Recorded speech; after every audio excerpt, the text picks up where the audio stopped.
Okay, let's dive right into this. Welcome to this explainer. Today, we are going to unpack a piece of everyday modern magic that honestly, most of us completely take for granted. Especially during those days of just intense, unbearable heat, right? You walk into a room, you press a button on a little plastic remote, and within minutes, the entire environment transforms into this cool, comfortable oasis. It feels like magic, doesn't it?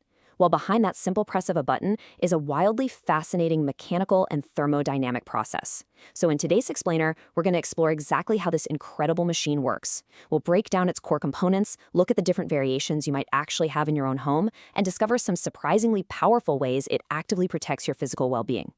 To kick things off, I want to pose a really fundamental question to you, and it's one that almost everyone gets wrong at some point. Does air conditioning really create cold air? Seriously, think about it for a second. When you feel that refreshing, icy breeze hitting your face, is the machine inside your room somehow manufacturing winter out of thin air? Like, is there a tiny ice factory humming away inside that plastic box on your wall? Well, we need to shatter that illusion right away. No, the machine, it doesn't magically generate cold wind from absolutely nothing. What it actually does is honestly way more interesting. It acts as a highly efficient heat thief. The reality of air conditioning is all based on a continuous exchange process. So instead of adding cold to a room, the system is actively removing the existing heat and pulling all that heavy, sticky humidity right out of the air. It takes the warm air that's already inside your space, strips the heat away, and then cycles that lower temperature air back into the room. To help you fully grasp this brilliant engineering, we are going to break this down into 4 clear chapters today. First, the cold air myth. Second, the heart of the system. Third, the types of air conditioners. And finally, the benefits for your health. All right, let's jump straight into part 1, the cold air myth. So to understand how heat is literally stolen from your room, we have to follow the dynamic journey of a refrigerant gas. Now, traditionally, this was a chemical known as R22, though, you might be surprised to learn that R22 is actually being phased out globally right now to protect our ozone layer, which is great, and it's being replaced by greener alternatives. But regardless of the specific chemical used, the cycle always has 4 continuous phases. First, as the refrigerant moves through the indoor coils, it absorbs the heat from the air inside your room. By taking on that heat, it changes state and becomes a warm gas. Second, this gas travels to the compressor, which squeezes it tight, drastically increasing its pressure and temperature. Third, this super hot, highly pressurized gas is sent to the outdoor unit, and because it's now actually hotter than the air outside, it readily releases that captured heat out into the street. As it cools down under that immense pressure, it rapidly transforms from a gas into a liquid. And finally, this liquid travels back indoors where it's allowed to evaporate back into a gas, which drops its temperature dramatically. A fan then blows your room's air over these now freezing coils, delivering that icy breeze to you. And then, the whole cycle just starts all over again. Moving right along to part 2, the heart of the system. Now that we understand the thermodynamic journey of our refrigerant gas, let's look at the 3 main mechanical heroes that actually make this continuous loop happen. You can think of these as the vital organs of the machine. First up is the compressor. You can really think of this as the beating heart of the entire system. Just like your heart pumps blood, the compressor forcefully pumps the refrigerant throughout the machine. Its main job is to take that warm gas that just absorbed heat from your room and compress it. By forcefully decreasing the volume of that gas, it violently elevates both its pressure and its temperature. It's basically prepping the gas for the next absolutely crucial stage, which is condensation. Next, that high-pressure, hot gas is pumped into the condenser. Now, this is typically that large, kind of noisy box you see sitting outside a house or hanging out of a window. The condenser is the ultimate thief in our story. Its one and only job is to sneak the heat out of your house. It takes that superheated gas and uses an outdoor fan to blow the heat out into the outside air. By expelling this heat, the condenser forces the refrigerant to change its state once again, dropping it from a hot gas back down into a pressurized liquid. And finally, the journey concludes at the evaporator. This is the unit sitting quietly inside your room. The pressurized liquid refrigerant flows into the evaporator's internal coils.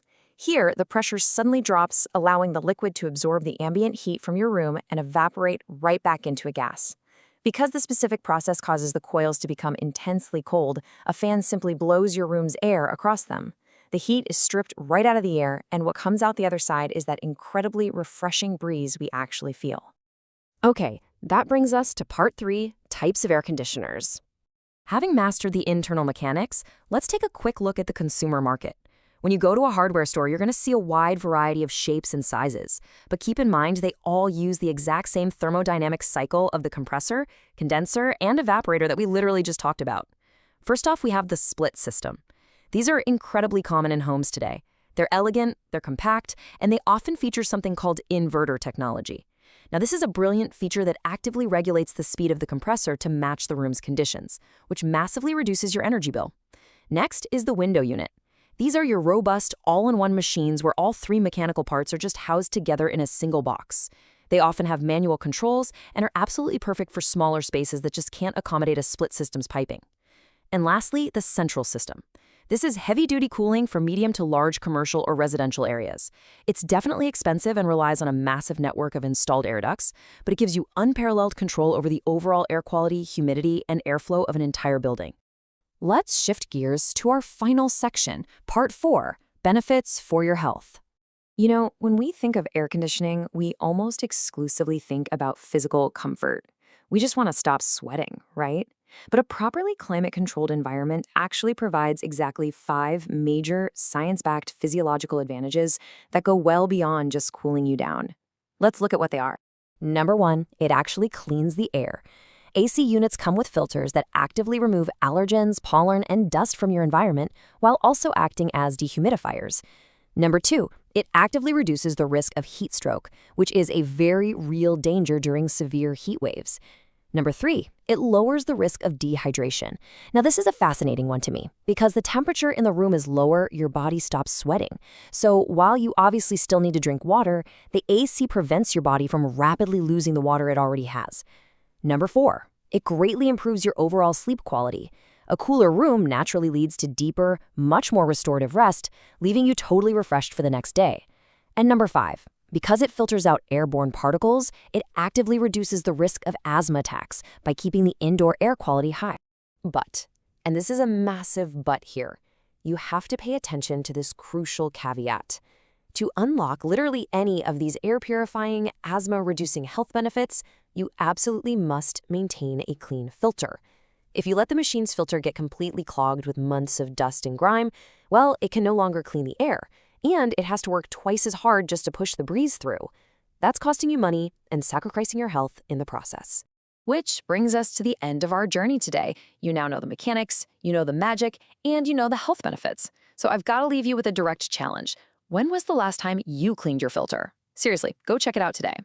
But beyond that, next time you press that button on the remote, just take a second to appreciate the thermodynamic magic happening right behind the wall.